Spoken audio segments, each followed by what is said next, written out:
जय हिंद बच्चों। आज पुनः करंट अफेयर पढ़ने जा रहे हैं महत्वपूर्ण प्रश्नों के साथ।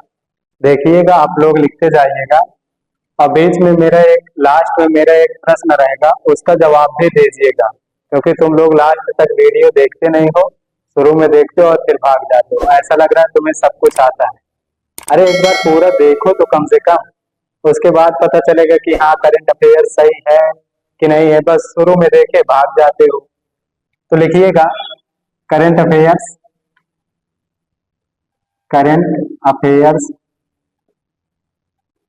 पहले करंट है, लिखिएगा कि भारत के 91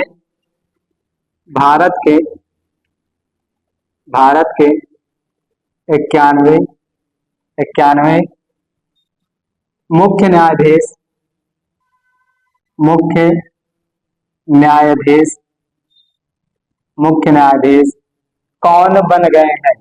मुख्य न्यायाधीश कौन बन गए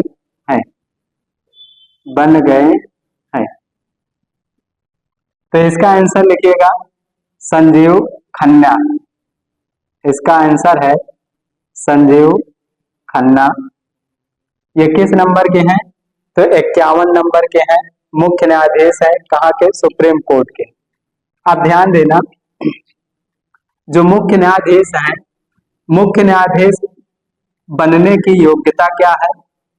मुख्य न्यायाधीश बनने की योग्यता क्या है? योग्यता तो इसमें 3 बातों को ध्यान में रखना है। कोई भी व्यक्ति अगर सुप्रीम कोर्ट का मुख्य न्यायाधीश बनता है तो उसकी 3 योग्यता होती है। पहली योग्यता ध्यान से सुनिएगा, जो भी व्यक्ति सुप्रीम कोर्ट का मुख्य न्यायाधीश बनना चाहता है या बनेगा, उसकी पहली कंडीशन है कि वो किसी भी हाई कोर्ट में 5 वर्षों तक मुख्य न्यायाधीश के पद पर कार्य किया हो, तो उस व्यक्ति को मुख्य न्यायाधीश के पद पर नियुक्त किया जाता है।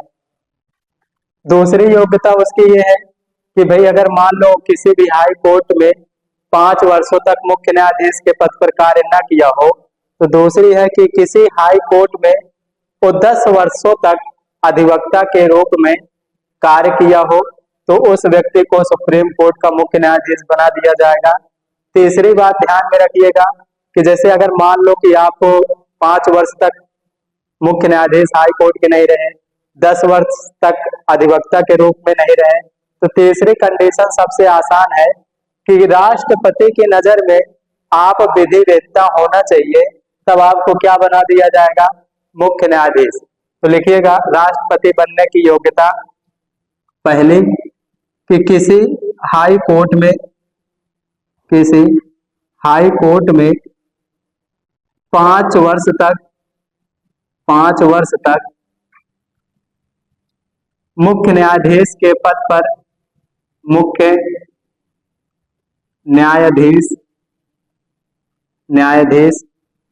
के पद पर कार्य किए हो। दूसरा पॉइंट, किसी हाई कोर्ट में 10 वर्ष तक अधिवक्ता के रूप में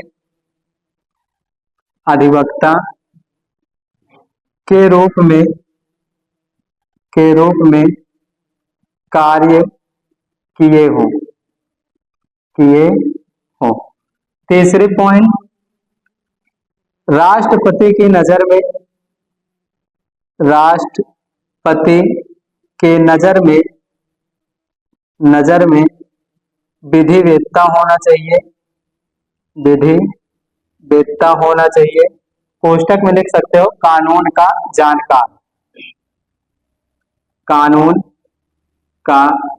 जानकार।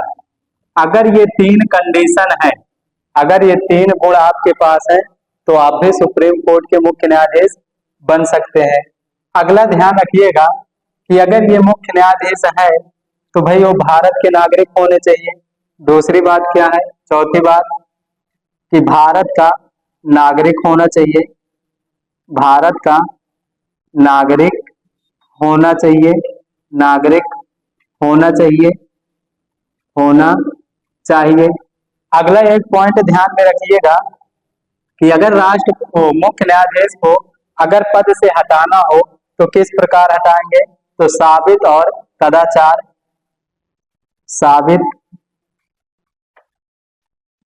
साबित व कदाचार, कदाचार के आधार पर, के आधार पर, आधार पर पद से हटाया जाएगा, आधार पर पद से हटाया जा सकता है, हटाया जा सकता है, या तो फिर संविधान का उल्लंघन करें तब हटाया जा सकता है।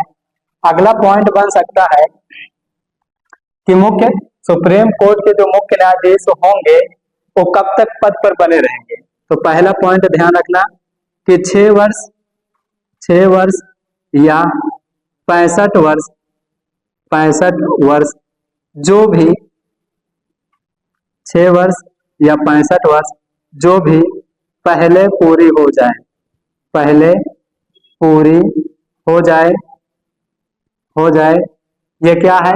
मुख्य न्यायाधीश का कार्यकाल है। ये क्या है? मुख्य न्यायाधीश का कार्यकाल है। अगर कोई पूछे कि सुप्रीम कोर्ट के मुख्य न्यायाधीश कितने वर्ष के लिए पद पर रहता है, तो ध्यान रखना 6 वर्ष या 65 वर्ष जो भी पहले पूरे हो जाए। अब इसको समझिएगा कैसे। मान लो कि अगर आप 30 साल के हैं, आप 30 वर्ष के हैं, आपको मुख्य न्यायाधीश के पद पर बना दिया गया है, तो आप 6 वर्ष तक पूरा कार्य करेंगे, आप 6 वर्ष तक पूरा कार्य करेंगे। लेकिन अगर एग्जाम्पल समझिएगा कि आप 62 साल के हैं, आप 62 साल के हैं और आपको मुख्य न्यायाधीश के पद पर नियुक्त कर दिया गया, तो आप 6 वर्ष तक कार्य नहीं करेंगे, 62 और 3 जोड़ देंगे तो 65 पूरी हो जाएगी। इसका मतलब कि आप 3 वर्ष तक पद पर कार्य करेंगे, उसके बाद क्या हो जाएंगे? पद मुक्त हो जाएंगे। इतनी बात समझ में आई? अगर ना समझ में आई हो तो दोबारा समझिएगा। 6 वर्ष या 65 वर्ष जो भी पहले पूरी हो जाए, इसका मतलब है कि अगर आपकी उम्र 65 वर्ष पूरी नहीं हो रही है तो आप 6 वर्ष तक पूरा कार्य करेंगे। लेकिन आप ऐसे उम्र में इस पद को धारण करते हैं जिसमें 1 वर्ष, 2 वर्ष, 3 वर्ष या 4 वर्ष या 5 वर्ष तक में आप 65 वर्ष अपने पूरे कर लेते हैं, तो आपको पद से क्या कर दिया जाएगा? मुक्त कर दिया जाएगा। जैसे अगर मान लो, फिर से मैं दोबारा समझा रहा हूं, आप 40 साल के हैं, 40 साल में अगर आपको ये पद दे दिया जाए तो अब ये बताओ कितने वर्ष तक काम करोगे? 6 वर्ष तक या 65 साल तक? तो आपका कहना है क्या कि 6 वर्ष तक, क्योंकि 40 साल के आप हैं और प्लस 6 जोड़ देंगे तो कितने हो जाएंगे? 46 वर्ष के आप हो जाएंगे। इसका मतलब कि 6 साल तक आपने इस पद पर निर्वहन किए। लेकिन अगर सोचो आपकी उम्र कितनी है? 60 वर्ष है, आपकी उम्र 60 वर्ष है और अगर इसमें हम 6 जोड़े तो ये हो जाएगा कितना? 66 वर्ष। लेकिन यहाँ तो कहा गया है कि 65 वर्ष, लेकिन इसमें 1 साल ज्यादा हो रहा है। इसका मतलब क्या है कि 1 साल पहले ही आप पद से मुक्त हो जाएंगे, 6 वर्ष तक कार्य नहीं कर पाएंगे। अगला पॉइंट ध्यान में रखिएगा। मेरा क्वेश्चन है कि भारत के पहले मुख्य न्यायाधीश कौन है? भारत के पहले मुख्य न्यायाधीश कौन है? तो लिखना हीरालाल जे कानिया है। ये लिखा था, लिखिएगा। भारत के पहले मुख्य न्यायाधीश कौन है? तो हीरालाल जे कानिया है। भारत के पहले पहले मुख्य न्यायाधीश, मुख्य न्यायाधीश, मुख्य न्यायाधीश कौन थे? हीरालाल, हीरालाल जे कानिया थे, हीरालाल जे कानिया थे। अगला पूछ सकता है कि भारत की पहली महिला न्यायाधीश कौन थे? या सुप्रीम कोर्ट की, सुप्रीम कोर्ट की, कोर्ट की पहली महिला न्यायाधीश कौन थे? न्यायाधीश कौन थी या कौन बनी है? कौन थी? तो लिखना मीरा साहिब फातिमा बीबी, फातिमा बीबी। अब एक क्वेश्चन ध्यान में देखिएगा, सोच रहा हूं कि तुम्ही लोगों से पूछ लो क्या, तुम लोग बताना, मैं इसका जवाब नहीं दूंगा, कमेंट में जो जवाब देगा मैं बाद में रिप्लाई करूंगा। बताना कि सुप्रीम कोर्ट की पहली महिला मुख्य न्यायाधीश कौन बनी है, ये जवाब करके बताना। अब ये ना सोचना कि मुझे नहीं आता, मैं तुम लोगों से पूछा हूं, तुम लोग जवाब देना कि सुप्रीम कोर्ट की पहली महिला मुख्य न्यायाधीश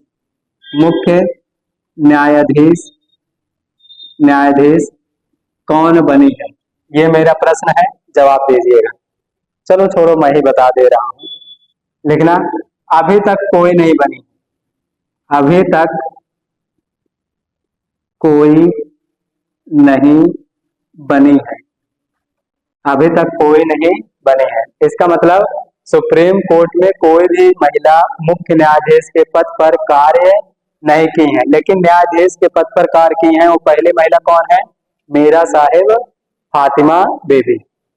उम्मीद है कि ये पहले करंट समझ में आई होगी। अब दूसरी करंट लिखिएगा। लिखना कि हाल ही में जम्मू कश्मीर के नए मुख्यमंत्री के पद पर कौन शपथ लिए हैं? लिखना हाल ही में जम्मू कश्मीर के जम्मू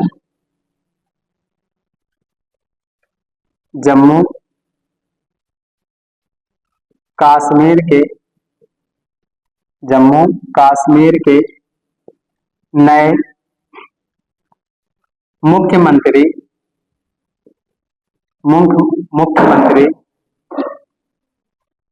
के पद पर कौन शपथ लिए हैं? कौन शपथ लिए हैं? तो इसका आंसर लिखिएगा उमर अब्दुल्ला। है उमर अब्दुल्ला। अब देखो उमर अब्दुल्ला आया है तो ध्यान रखना पहला पॉइंट कि मुख्यमंत्री को पद की शपथ कौन दिलाता है? मुख्यमंत्री को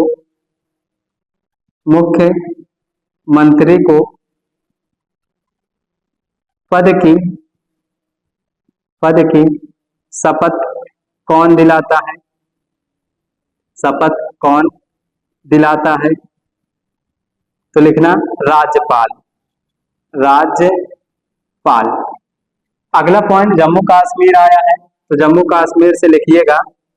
लिखना 31 अक्टूबर 2019 को इसे केंद्र शासित प्रदेश का दर्जा दे दिया गया। केंद्र शासित प्रदेश का दर्जा दे दिया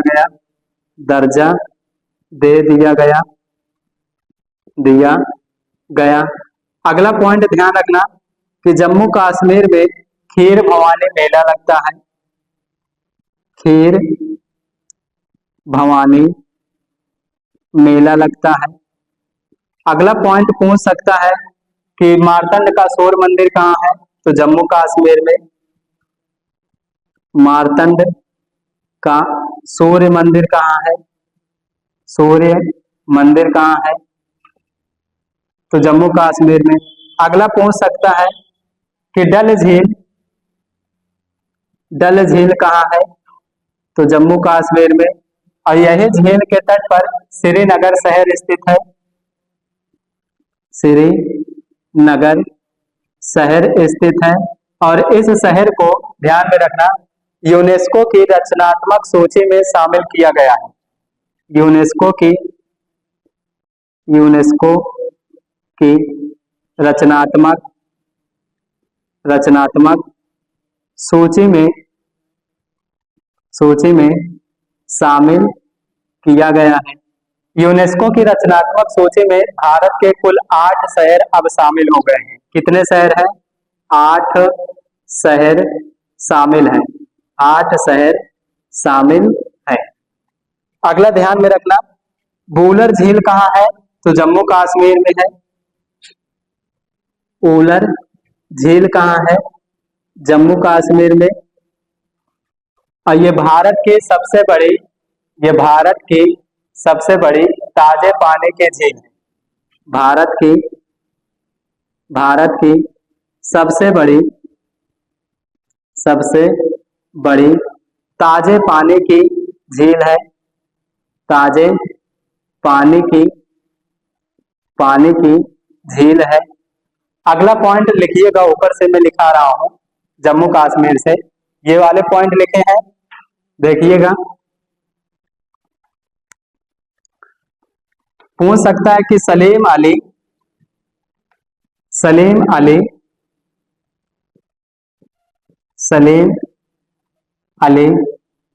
राष्ट्रीय उद्यान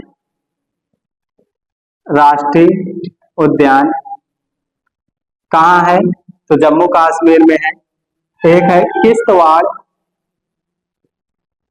किश्तवाड़ राष्ट्रीय उद्यान, ये भी कहाँ है? जम्मू कश्मीर में है। राष्ट्रीय उद्यान जम्मू कश्मीर में है। अगला पूछ लेगा कि नंगा पर्वत कहाँ है? नंगा पर्वत कहाँ है? तो जम्मू कश्मीर में है। लेकिन इसकी विशेषता समझिएगा कि नंगा पर्वत से सिंधु नदी यू टर्न लेकर पाकिस्तान में प्रवेश करते हैं। तो क्वेश्चन बनेगा कि सिंधु नदी कहां से यू टर्न लेकर पाकिस्तान में प्रवेश करती है? तो नंगा पर्वत से यू टर्न लेकर पाकिस्तान में प्रवेश करती है। कितनी बात समझ में आई? एक पॉइंट और लिखिएगा कि सिंधु नदी का उद्गम स्थान मानसरोवर झील है। मानसरोवर झील है, जो कहां पड़ती है? तिब्बत में। जो कहां है? तिब्बत में। और तिब्बत वर्तमान में चाइना का हिस्सा है। इतनी पॉइंट लिख गया। अब लिखना है 1-2 दर्रे, यहां से लिख लीजिएगा। जैसे बुर्जिल दर्रा पूछ ले कहां पर है? बुर्जिल दर्रा, बनिहाल दर्रा, ये दर्रे कहाँ हैं? जम्मू कश्मीर में। उम्मीद है कि ये करंट समझ में आई होगी। अगली करंट लिखिएगा आप लोग कि हाल ही में रोमा डे का निधन हो गया है, ये कौन थे? बेटे इसको लिखिएगा। हाल ही में रोमा डे का निधन हो गया है।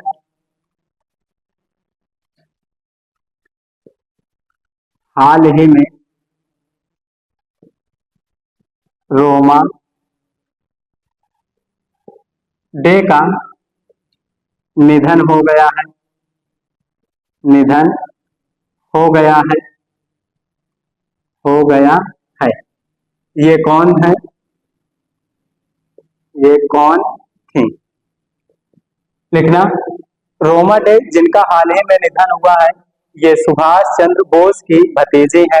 लिखना, कौन थी? सुभाष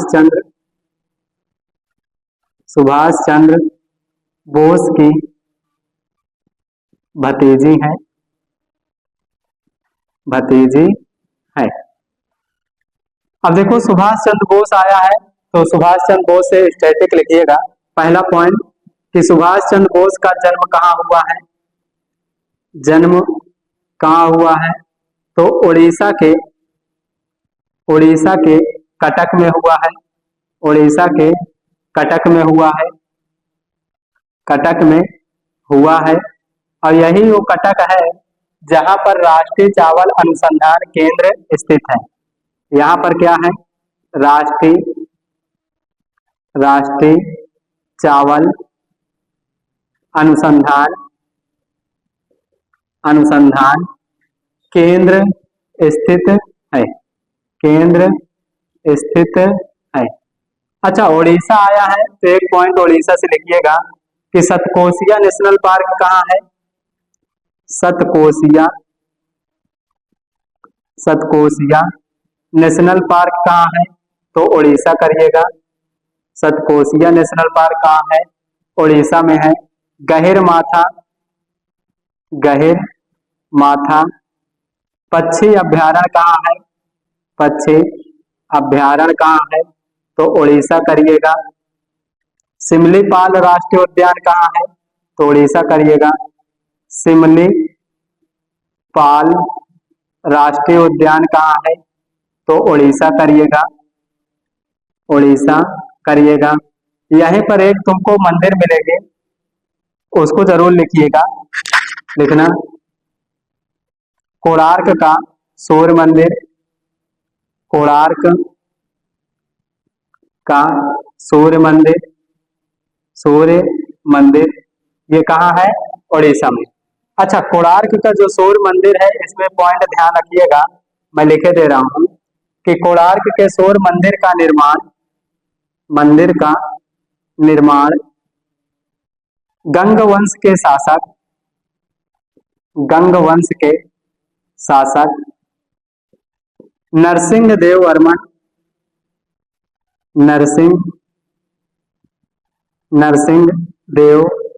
वर्मन प्रथम के द्वारा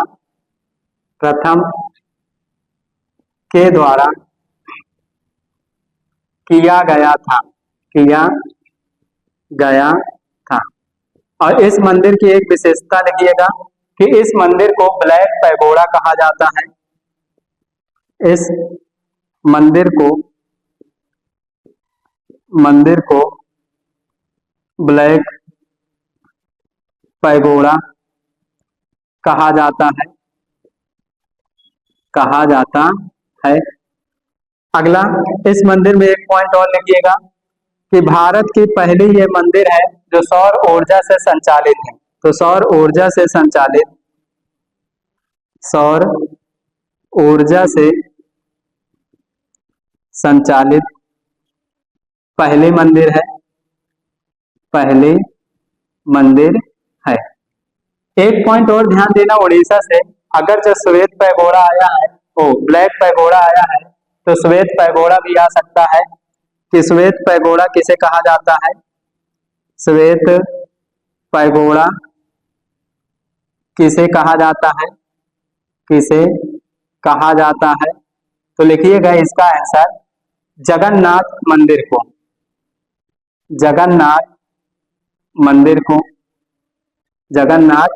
मंदिर को।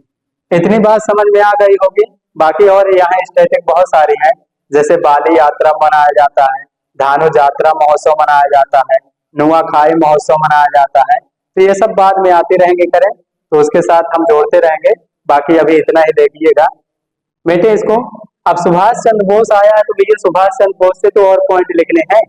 ये लिख गया बेटे इसको। चलो अब देखो, सुभाष चंद्र बोस आए हैं, तो सुभाष चंद्र बोस से लिखिएगा कि सुभाष चंद्र बोस का कुछ नारे हैं। पहले इनके प्रमुख नारे लिखिएगा। प्रमुख नारे। पहला नारा है दिल्ली चलो, दिल्ली चलो का नारा किसने दिया? सुभाष चंद्र बोस। दूसरा इनका नारा है तुम मुझे खून दो मैं तुम्हें आजादी दूंगा। तुम मुझे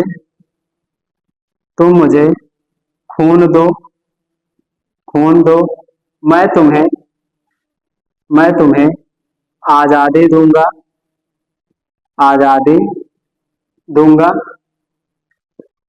आजादी दूंगा। ये समझ में आया।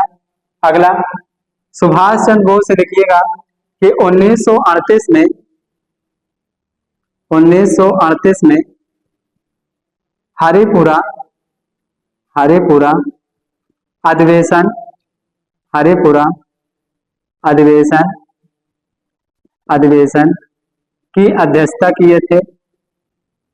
हरिपुरा अधिवेशन की अध्यक्षता किए थे। ये कांग्रेस का अधिवेशन हुआ था, ध्यान रखिएगा। दूसरा है 1939 में कांग्रेस का त्रिपुरी अधिवेशन हुआ था। त्रिपुरी अधिवेशन हुआ था, अधिवेशन हुआ था। अधिवेशन की अध्यक्षता, की अध्यक्षता इन्हीं के द्वारा की गई थी, की गई थी। एक पॉइंट ध्यान देना, 1939 का जब त्रिपुरी अधिवेशन हो रहा था तो सुभाष चंद्र बोस जब अध्यक्ष पद के लिए चुनाव लड़ रहे थे तो इनके विपक्ष में महात्मा गांधी ने एक व्यक्ति को चुनाव प्रतिनिधि उतारे थे। उस प्रतिनिधि का नाम था पट्टाभी सीतारामैया, जो भारतीय संविधान को महात्मा गांधी के सरकारी इतिहासकार भी थे, पट्टाभी सीतारामैया। जब चुनाव हुआ, चुनाव के बाद जब मतगणना हुई तो उस मतगणना में सुभाष चंद्र बोस जीत गए थे और पट्टाभी सीतारामैया की हार हुई थी। तब महात्मा गांधी ने ये कहा था कि ये पट्टाभी सीतारामैया की हार नहीं बल्कि ये मेरी खुद की हार है। ये बात कह के महात्मा गांधी ने ये तय कर लिया था कि अब मैं कांग्रेस छोड़ रहा हूँ, कांग्रेस का अंग नहीं बनूंगा।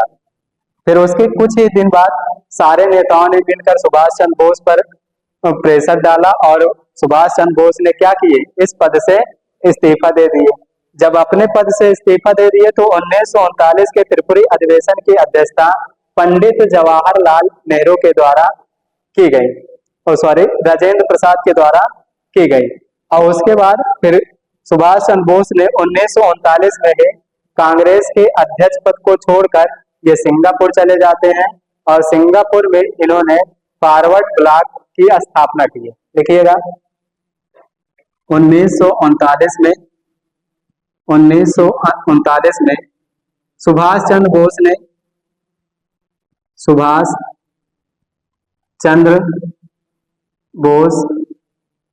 ने सिंगापुर में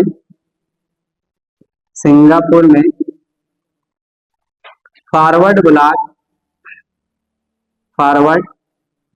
ब्लॉक की स्थापना किए थे,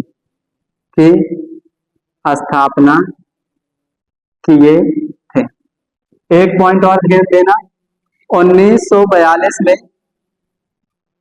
आजाद हिंद फौज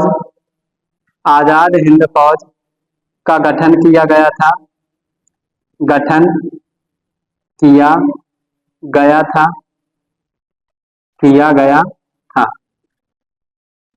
आजाद हिंद फौज के गठन के समय इसकी स्थापना जो करता है वो सुभाष चंद्र बोस नहीं थे, क्योंकि 1943 में सुभाष चंद्र बोस को इसकी कमान दी गई थी। उसके पहले इसके जो अध्यक्ष थे कैप्टन मोहन सिंह थे, ध्यान देना, कैप्टन मोहन सिंह थे और अरविंद घोष इन लोगों ने मिलकर इसकी स्थापना किए थे। और 1943 में इसकी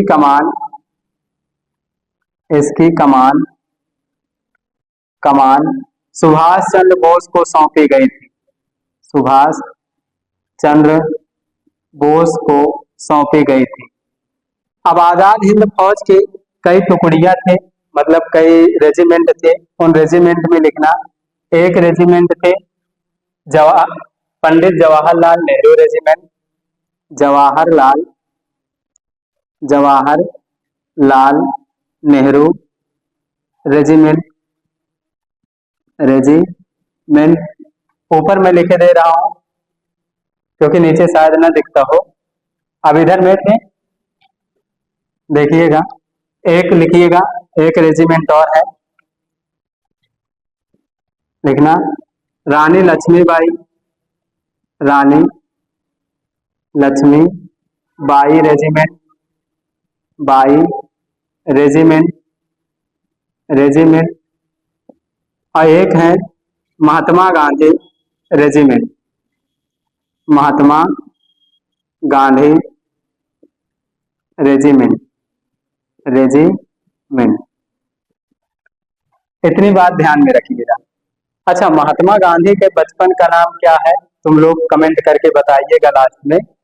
बाकी अगली करंट लिखिएगा, बेटे इसको। चलो अगली करंट लिखिएगा कि 2 अक्टूबर 2024 को कौन सी योजना अपने 10 वर्ष पूरे कर ली है? 2 अक्टूबर 2024 को भारत सरकार की कौन सी योजना है जो अपने 10 वर्ष पूरा कर ली है? तो बेटे इसको लिखिएगा। 2 अक्टूबर 2024 को 2 अक्टूबर 2024 को 2 अक्टूबर 2024 को भारत सरकार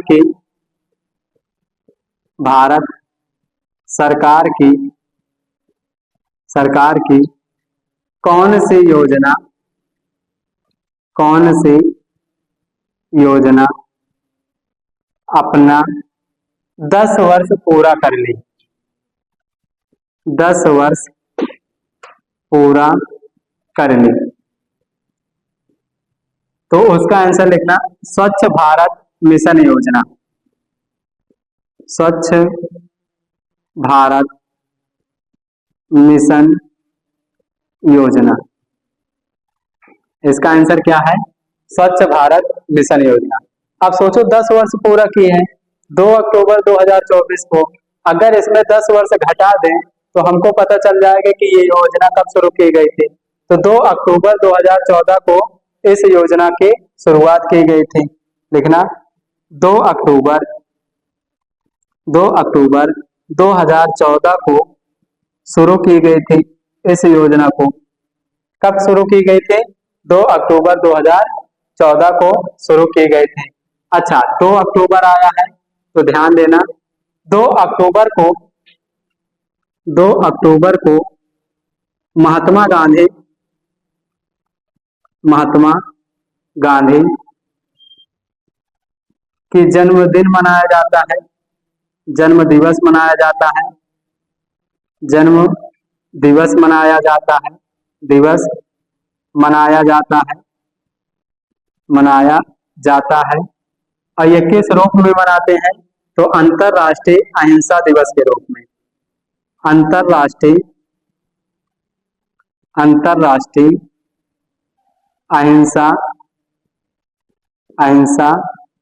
दिवस के रूप में मनाया जाता है। इतनी बात समझ में आई? अगला पूछ सकता है कि महात्मा गांधी को महात्मा की उपाधि किसने दिया है? महात्मा की उपाधि 1917 में, देखिएगा, महात्मा की उपाधि 1917 में चंपारण सत्याग्रह के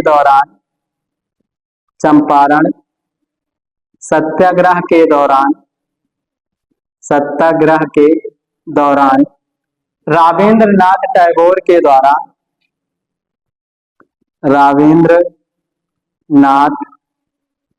टैगोर के द्वारा प्रदान की गई थी।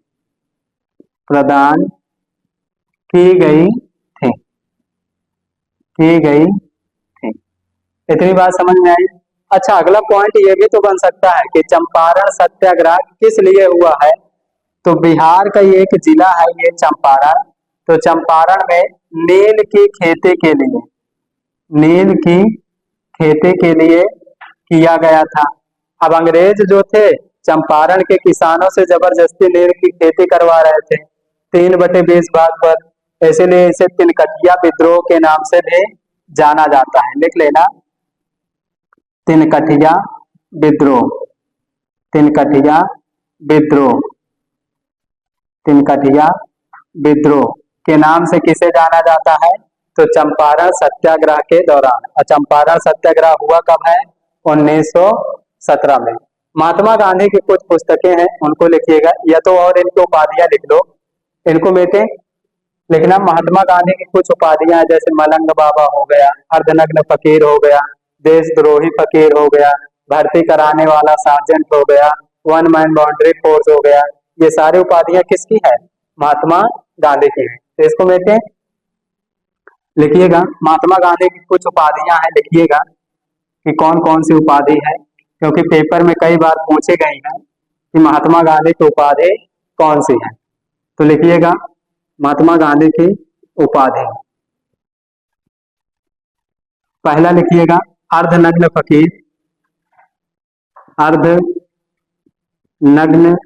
फकीर, फकीर।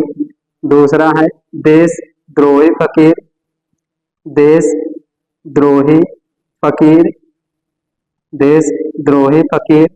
तीसरा लिखना मलंग बाबा, मलंग बाबा। फिर चौथा लिखना भर्ती कराने वाला सार्जेंट, भर्ती कराने वाला सार्जेंट, भर्ती कराने वाला सार्जेंट। फिर पांचवा लिखना one man boundary force, one man boundary force, boundary force. ये सारे के सारे क्या है? इनकी उपाधि है। एक और उपाधि लिखना जो कई बार पेपर में आई है, महात्मा गांधी को राजनीतिक में बच्चा कहे थे, राजनीति में बच्चा, ये कथन भी है, राजनीति में बच्चा। ये किसने कहा था? अब देखो ध्यान से सुनिएगा, इधर स्पेस नहीं है, मैं बोले दे रहा हूं, आप लोग नोट्स कर लेना। अर्धनग्न फकीर महात्मा गांधी को किसने कहा? तो विंस्टन चर्चिल। ध्यान से सुनिएगा, अर्धनग्न फकीर महात्मा गांधी को किसने कहा? तो विंस्टन चर्चिल। देशद्रोही फकीर महात्मा गांधी को किसने कहा? तो फ्रैंक मोरिस। अगर फ्रैंक मोरिस ऑप्शन में ना रहे तो लॉर्ड कर्जन। दोनों व्यक्ति का नाम ध्यान रखना। अगर फ्रैंक मोरिस ऑप्शन में ना रहे तो लॉर्ड कर्जन का नाम ध्यान रखना। मलंग बाबा किसने कहा? तो खान अब्दुल गफ्फार खान। अगर खान अब्दुल गफ्फार खान ना रहे तो उत्तर पश्चिमी प्रांत में कबीलाई जो निवास कर रहे थे उनके द्वारा। भर्ती कराने वाला सार्जेंट किसने कहा? तो ये भारतीयों के द्वारा कहा गया है, क्योंकि प्रथम विश्व युद्ध के दौरान अंग्रेजों की सहायता के लिए महात्मा गांधी के कहने पर लगभग 20 लाख भारतीय सैनिक शामिल हुए थे, जिसमें से कुछ सैनिक शहीद हो गए थे, और उन्हीं की याद में 1921 ईस्वी में दिल्ली में इंडिया गेट का निर्माण किया गया है। अब वन मैन बाउंड्री फोर्स किसने कहा? तो लॉर्ड माउंट बेटन के द्वारा कहा गया है। और राजनीतिक में बच्चा किसने कहा है? तो सरोजनी नायडू। ध्यान रखिएगा, राजनीति में बच्चा किसने कहा महात्मा गांधी को? सरोजनी नायडू, जिनको हम भारत कोकिला के नाम से जानते हैं, या नाइटिंगेल ऑफ इंडिया। वही सरोजनी नायडू है जो भारत की पहली महिला क्या बनी थी? राज्यपाल। इतनी बात समझ में आ गई होगी। अब महात्मा गांधी की कुछ पुस्तकें हैं और कुछ पत्रिकाएं हैं, उनको लिखिएगा। जैसे पत्रिकाएं अगर मैं लिख दूं पत्रिका, तो पहली पत्रिका है हरिजन, हरिजन है। फिर दूसरी पत्रिका है Indian opinion, Indian opinion, opinion. और तीसरी पत्रिका इनकी है, पहले दूसरी तीसरी, तीसरी पत्रिका है यंग इंडिया, यंग इंडिया।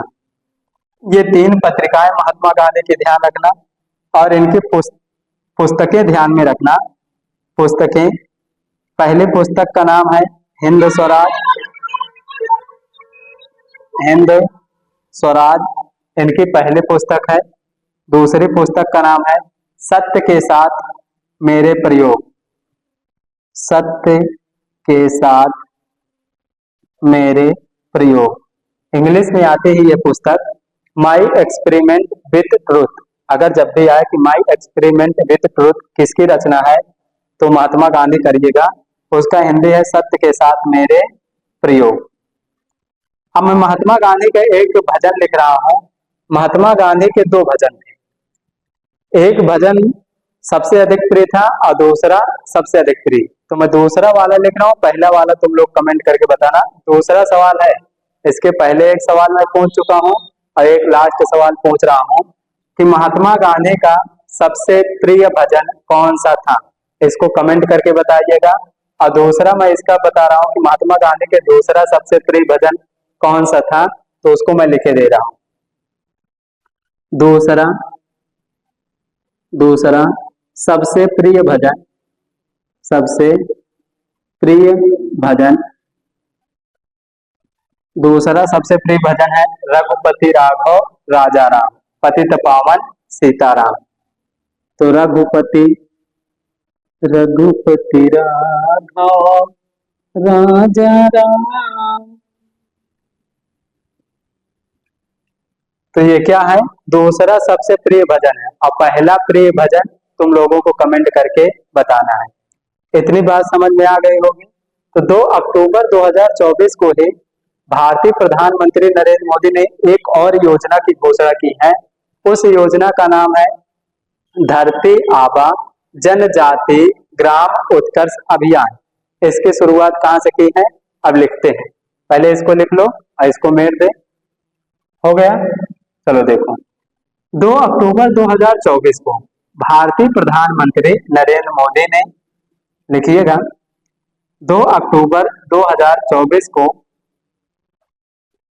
2 अक्टूबर 2024 को भारतीय प्रधानमंत्री 24 को भारतीय प्रधानमंत्री नरेंद्र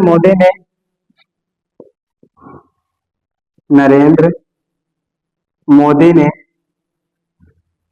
धरती आबा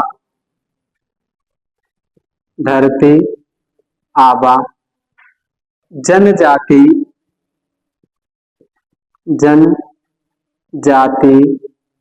ग्राम उत्कर्ष अभियान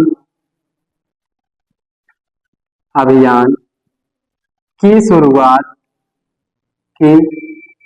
शुरुआत कहां से किएगी, की शुरुआत कहां किए हैं, इसका आंसर लिखिएगा झारखंड के हजारीबाग से।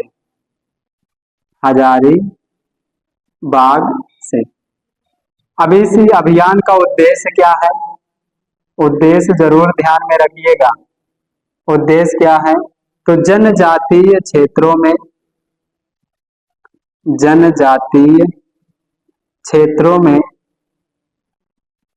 में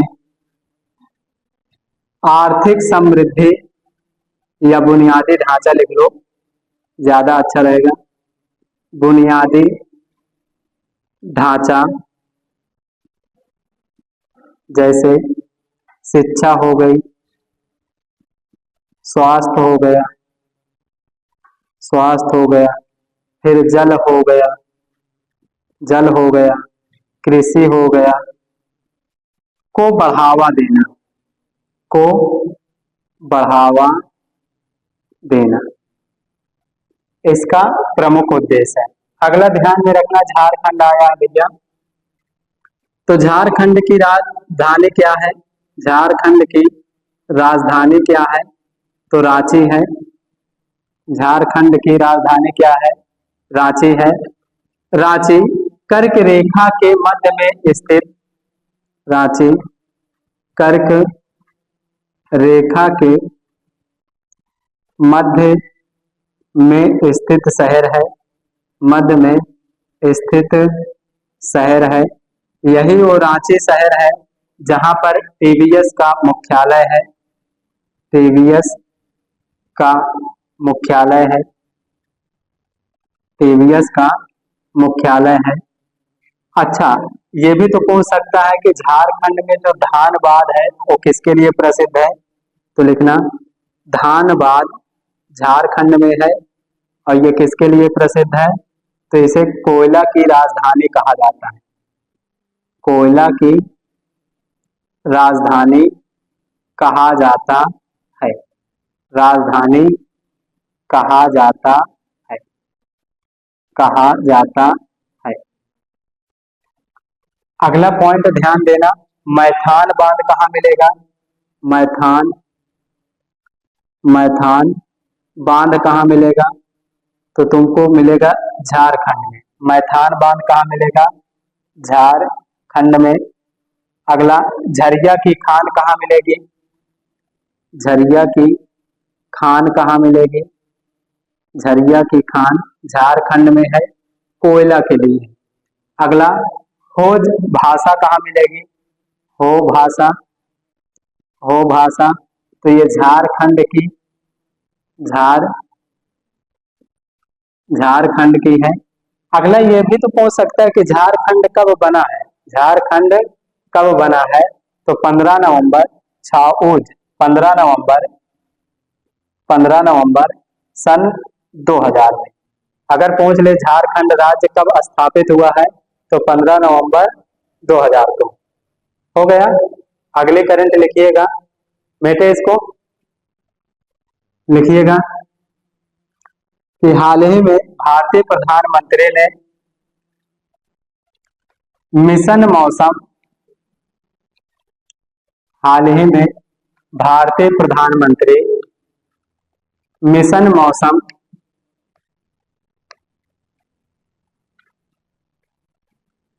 भारतीय प्रधानमंत्री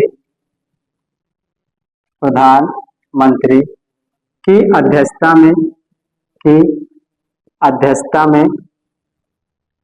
अध्यक्षता में मिशन मौसम की शुरुआत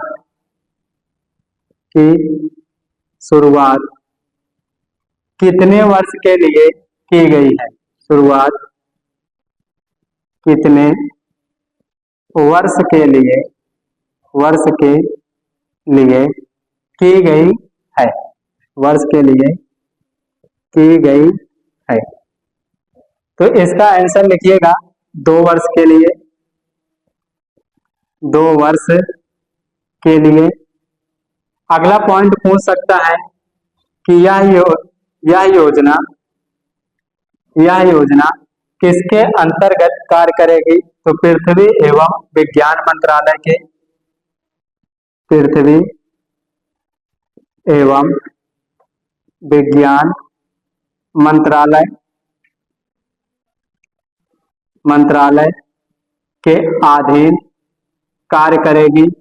अगला पूछेगा कि मिशन मौसम का उद्देश्य क्या है, उद्देश्य क्या है, तो उद्देश्य ध्यान देना, मौसम का पूर्वानुमान का पता लगाना, मौसम के पूर्वानुमान का पता लगाने के लिए